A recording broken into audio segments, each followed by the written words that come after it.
Penderitaan yang sehat bagi murid Kristus. Pelajaran utama yang harus kupelajari tentang kehidupan sebagai murid Tuhan adalah bahwa kehidupan itu penuh dengan penderitaan. Seringkali berita yang kusampaikan berbunyi, terimalah Kristus dan nikmatilah hidup yang penuh damai dan sukacita. Tentu saja damai dan sukacita akan mengiringi, tetapi bukannya tanpa penderitaan, karena hal ini akan menyebabkan begitu banyak orang Kristen menjadi putus asa dan lemah. Penderitaan yang kita alami dalam mengikut Kristus adalah penderitaan karena perubahan. Ini merupakan perubahan dari hidup yang biasa menjadi hidup yang rohani.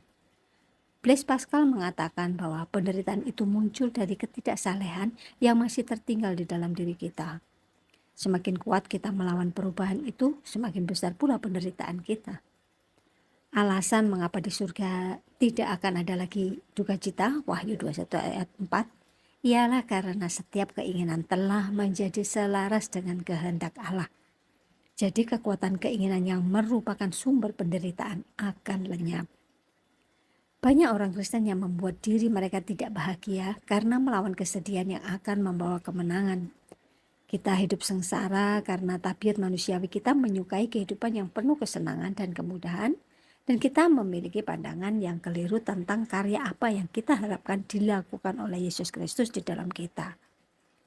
Ia datang untuk menjadikan kita pemenang rohani, bukan orang yang bersenang-senang.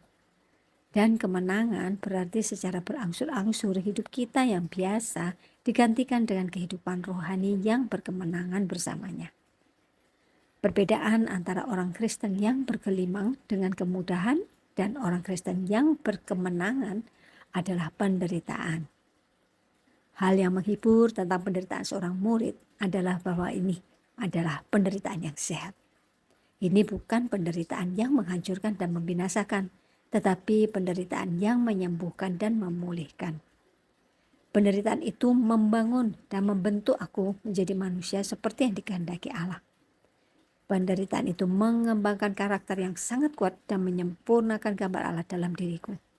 Dan Allah, sumber segala kasih karunia, akan melengkapi, meneguhkan, menguatkan, dan mengokohkan kamu sesudah kamu menderita seketika lamanya. 1 Petrus 5 ayat 10. Terima kasih ya Allah untuk pelajarannya menghadapi penderitaan ini. Kiranya Allah menjadikan aku lulusan yang layak.